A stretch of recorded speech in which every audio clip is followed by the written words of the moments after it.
Bonjour mes très chers élèves de la classe de terminale S. Aujourd'hui nous allons traiter un exercice où nous allons résoudre une équation trigonométrique. On se propose de résoudre l'équation E définie par 2 sinus carré x plus racine de 3 sinus x moins 3 facteur de racine de 3 cosinus x plus le sinus x moins 1 égale à 0. Alors pour nous aider à la résolution de cette équation, on nous pose une première question dans laquelle on nous demande de déterminer deux réels r et θ tels que racine de 3 cosinus x plus le sinus x égale à r cos de x plus θ. Eh bien, on va pour cette démonstration-là partir du premier membre et arriver au second membre et par identification, on va trouver le r et le θ. Alors, commençons par être astucieux. Bien racine de 3 cosinus x plus sinus x. Je peux tout de suite diviser chaque terme par 2. Donc, racine de 3 sur 2, je divise par 2. 1 demi a été aussi divisé par 2 parce qu'on a fait 1 divisé par 2 pour avoir 1 demi. Mais pour ne pas changer l'expression qu'on m'a donnée, je vais remultiplier tout ce que j'ai divisé par 2. Je vais multiplier par 2. Et comme ça, vous voyez que 2 que multiplier toute cette expression va nous redonner exactement ce qu'on avait au départ. Une fois que nous avons eu déjà cette écriture, en nous référant à nos connaissances trigonométriques, nous connaissons que racine de 3 sur 2, il y a un angle dont le cosinus a cette valeur-là. Donc, le cosinus d'un angle va donner racine de 3 sur 2. Et quel est cet angle-là? C'est l'angle de pi sur 6, c'est-à-dire 30 degrés. Et de même, le sinus de ce même 30 degrés va donner 1 demi. Du coup, au lieu d'écrire racine de 3 sur 2, je vais remplacer par le cosinus de pi sur 6 et faire exactement pareil au niveau de 1 demi que je remplace par sinus pi sur 6. Et j'obtiens une écriture de la forme cos pi sur 6 cos x plus sin pi sur 6 sin x. Et ça me rappelle les formules d'addition que nous allons rappeler ici. Depuis la classe de on vous a expliqué que le cosinus de A plus B, c'est cosinus A, cosinus B, moins, attention, quand vous avez plus ici, c'est moins que vous mettez là-bas, sinus A, sinus B. Évidemment, si on avait cosinus A moins B, on va réécrire tout ça en mettant plus. Ce qu'on a fait plus bas. Évidemment, si on a le sinus, si par exemple on avait sinus A plus B, et on aurait du sinus A cosinus B et garder le même signe, plus le sinus B cosinus A. Et ces formules-là, vous les connaissez. C'est justement ces formules qu'on a utilisées pour revenir à cette forme. On a donc vu que cos x cos B sur 6 correspond à une des formules d'addition qui est justement cosinus A moins B. Comment on sait que c'est cosinus A moins B? Parce que nous avons le signe plus. Et donc, qu'est-ce qui est notre A ici? C'est le x.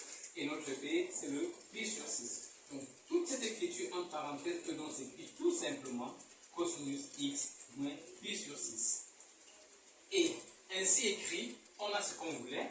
On a notre 2 qui correspond au R que nous cherchions. Et on a le moins pi sur 6 qui correspond à notre état. C'est ce qu'on a rappelé ici. Donc, on a en fin de compte R égale à 2 et θ égale à moins pi sur 6. D'où, en fin de compte, racine de 3 cos x plus sinus x égale 2 cos x moins pi sur 6. Donc, on va utiliser cette expression pour la résolution de l'équation. Justement, passons à la deuxième question qui est justement résoudre l'équation E dans l'intervalle moins pi à pi. On veut les solutions sur le cercle trigonométrique. Nous remarquons tout de suite que E est un produit de facteurs. L'équation E est formée de deux facteurs. Et on le sait depuis la troisième que un produit de facteurs est nul si au moins l'un des facteurs est nul. Donc, comme nous avons deux facteurs, pour résoudre cette équation, il suffit d'écrire que le premier facteur égale à 0 ou le deuxième facteur égale à 0. Et ça nous ramène à deux équations trigonométriques. Donc, on va résoudre au cas par cas. Premier cas, nous allons résoudre 2 sinus carré x plus racine de 3 sinus x moins 3 égale à 0. Eh bien, pour résoudre cette équation, nous passons par un changement de variable. Sinus x, nous posons que grand X égale sinus x. Nous reformulons cette équation en sinus en équation en grand X. Et on obtient donc 2 grand X carré plus grand X racine de 3 moins 3 égale à 0. Cette équation est du second degré. Vous savez résoudre cette équation assez rapidement. Donc ici, on va aller un peu plus vite. Donc on calcule delta, il n'y a aucune difficulté. On va trouver delta égale à 27. Delta est positif, il y a donc 2 racines, grand x1 et grand x2, dont on connaît les formules. Et on trouve aisément grand x1 égale à moins racine de 3 et grand x2 égale à racine de 3 sur 2. Lorsque nous résolvons une équation par changement de variable, quand nous allons trouver les éléments concernant la variable, nous revenons à la variable initiale. Autrement dit, comme nous connaissons grand X, une des valeurs de grand X est moins racine de 3, nous pouvons revenir à la variable initiale. Et on nous a dit que nous avons posé au départ que grand X c'était sinus X. Donc nous revenons dire que, en fait, sinus X égale à moins racine de 3. Mais nous ne pouvons pas avoir un X dont le sinus vaut moins racine de 3. Ça, ce n'est pas possible. Parce que, quel que soit X que nous avons, le sinus est compris entre moins 1 et 1. Donc, pour grand X égale à moins racine de 3, on ne peut pas avoir une solution. Mais il y a une autre valeur de grand X, et on va voir si pour cette deuxième valeur de grand X, on peut avoir une solution. Et justement, la deuxième valeur de grand X, c'est racine de 3 sur 2. Et pour racine de 3 sur 2, nous avons sinus X égale à racine de 3 sur 2. Et ça, dès que nous avons un tout petit peu la connaissance de ce que tu veux montrer, on sait bien que le sinus d'un angle vaut bien racine de 3 sur 2. Et quel est cet angle? Eh bien, cet angle, c'est l'angle de pi sur 3, c'est-à-dire 60 degrés. Donc, nous avons sinus x égale à sinus pi sur 3. Et ça, depuis la première, on vous a montré comment résoudre cette équation. C'est très simple.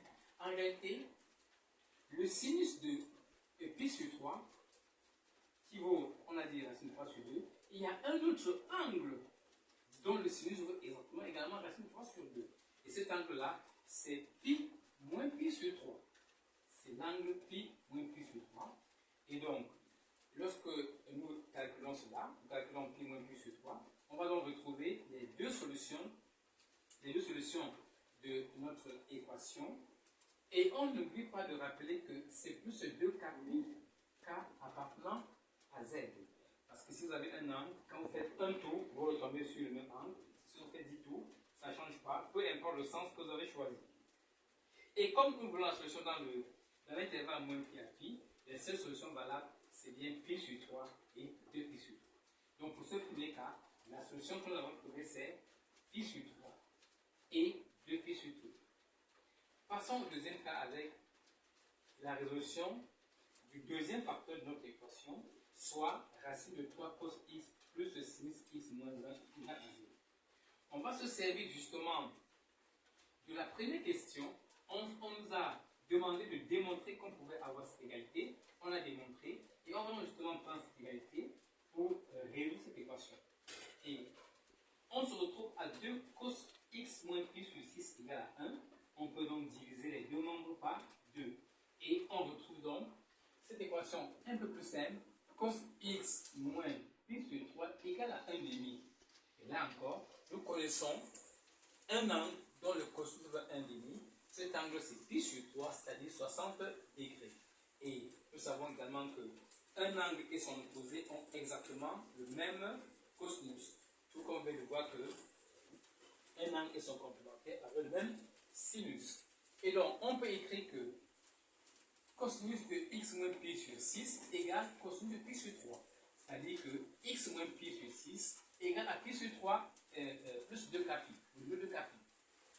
Et il ne reste plus qu'à prendre notre valeur. On a dit qu'un angle et son opposé ont le même cosinus. C'est pour ça qu'il y a deux solutions possibles. Une première solution où on a pi sur 3, une deuxième où on a l'opposé, c'est-à-dire moins pi sur 3. Il ne reste plus qu'à faire passer du côté moins pi sur 6 et calculer et trouver aisément que nous avons x égale à pi sur 2 plus 2k pi ou x égale à moins pi sur 6 plus 2k pi, k appartenant à z. Et comme on l'a demandé, la solution que nous voulons, c'est dans l'intervalle moins pi à pi. Et les solutions convenables pour ce cas-là, c'est x égale à pi sur 2. Ici, ça veut dire qu'on a pris k égale à 0 et x égale à moins pi sur 6. Maintenant que nous avons les 4 solutions de notre équation, c'est-à-dire que finalement notre équation, la solution de notre équation finalement est la suivante. S dans l'intervalle moins pi à pi, eh bien, ce sont les 4 valeurs que nous avons trouvées, c'est-à-dire pi sur 3, 2 pi sur 3, ensuite pi sur 2 et moins pi sur 6. Donc, on va représenter les 4 solutions sur le cercle pédologique. C'est plus facile. Pi sur 2, il est là, donc une des solutions c'est pi sur 2. Là, nous sommes ici à pi sur 6, et donc l'opposé c'est moins pi sur 6. Donc, voici l'angle de moins pi sur 6 qui est une solution. Une autre solution c'est pi sur 3, c'est un de 100 degrés. Donc, ici ça vaut 1 degré, 100 degrés, 1 degré. Là, c'est racine de 3 sur 2. Là également, c'est 1 degré. Ça. Là, c'est racine de 3 sur 2. Voilà. Donc, voilà les 4 solutions. Nous avons moins pi sur 6, pi sur 3, pi sur 2 et 2 pi sur 3. Voilà ces élèves comment on résout une équation trigonométrique et comment on place les solutions sur le cercle géométrique. Merci pour votre attention.